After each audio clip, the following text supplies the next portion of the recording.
noodles na talaga namang malilimutan mo yung iyong nakaraan. Char. Libre na, masarap pa. Yung lasa nakala mo na sa Singapore ka.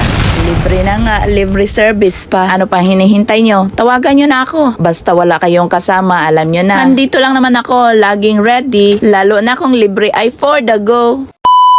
Sabado nga pala nitong umaga kaya't ako'y lumabas at dahil day off ko ngayon. My friend kasi ako na Martis pa lang, kinontrata na ako. Gusto daw niyang kumain ng noodles. Well, sino ba naman tayo para tumanggi? Libre na des. Alas 9 pa nga pala ng umaga nang ako'y kanyang i-message na gumising na. Dahil for the go na daw siya sa shop na pagkakainan na. Kahit ako'y aantok-antok pa ay bangon na. Nakakahiya naman, lilibrehin ka na. Ang tagal-tagal mo pa. Wala rin naman siyang magagawa kasi ako'y kinontrata na niya. Kaya konting tiis na lang sis. I'm coming. Andito na nga pala siya. Talagang ako'y iniintay na. Nagre-reklamo na daw kasi yung mga bituka niya. Sinabihan niya nga pala ako na wag mag-almusal dahil yung pupuntahan namin ay talaga namang kain. Sasamahan ko nga siya at siya ay broken. At dahil ako nga ay patay gutom, halasama dahil may pagkain. Medyo naligaw-ligaw pa nga kami dito dahil nalimutan niya yung pwesto. Yung pwesto niya na hindi niya malimutan kasi doon siya na broken. Mabuti na lamang at nakita na namin. Sabi ko nga sa kanya ay sigurado ka na bang dito? Sasamahan lang naman kita para ikay makamove on. At dahil na rin ako ay gutom para ako'y mabusog. Tuwang-tuwa nga pala siya nung makita na niya yung shop. Dito nga pala yan sa tapat ng Central Market. Baka gusto nyo ring mabroken, dito kayo pumunta. Dahil kung kayo may jowa sa labas, dito ay patago. Hindi kayo mabibisto. Nakapag-order na nga kami kahit wala siya sa sarili. Nakalimutan niya kung ano yung kinain niya. Tinatanong nga pala niya kung ano yung gusto ko. Ang sabi ko na may kung ano yung kakainin mo, ayun na. Hindi naman nagre-reklamo itong mga bituka ko. Basta pagkain ay halabira. Nag-video nga pala kami para kami may maikon. Panira naman ito si Manong kaya itinigil ko na. Unang tikim ko pa nga lang sa soup ay talaga namang ang sarap. Hindi na ako magtataka kung bakit hindi niya malimutan. Ang pwesto na aming pinagkainan.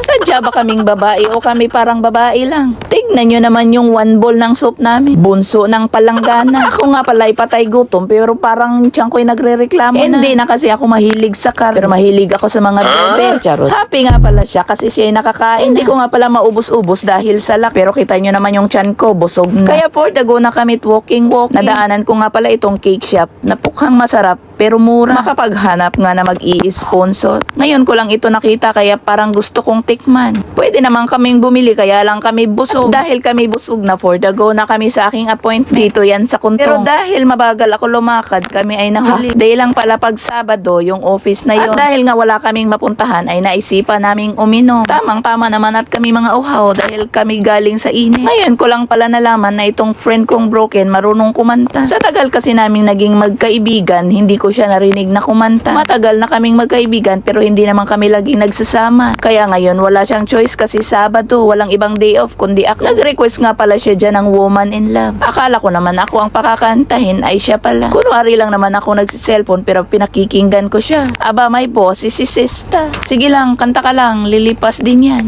Ganyan naman talaga pag mga broken, masarap uminom, masarap kumanta. Pero bilib ako dito sa sista kong ito kasi siya ay matibay. Kasi nung ako'y na broken, hinilamos ko yung mga inumin. Pero siya pa smile lang, pakanta-kanta, painom-inom. Ay sana all. Sinabayan ko nga pala siyang kumanta kaya siya ay nagalit. Dahil hindi na niya maalala yung ibang lyrics. Hindi ko alam kung may tama na siya o ako yung natamaan. Nakita nga pala namin yung isa kong friend dito na Bisaya din at madali naman sila nagkasundo dahil isa rin itong broken. Nakakatuwa pag yung mga kasama mo marunong kumanta. Tapos ako lang ang hindi. Pa isa-isang lyrics lang yung aking sabay. Panira lang sa trip. Ganito lang naman kami ditong mga OFW. Kapag nasasaktan, kakain, gagala, iinom, kakanta, sasayaw pag gusto na. Paglasing nga pala kami na may nakakauwi pa. Kami din naman yung mga tipong may disiplina sa sarili. Iinom, magbibisyo pero magtitira ng pang-ulo. Yun naman talaga ang mahalaga. Hindi naman porket problemado ka, broken ka, ay pababayaan mo yan ang sarili mo. Wag ganun. Tama na yung uminom ka, tumawa, saka mo nabalikan yung iyong problema.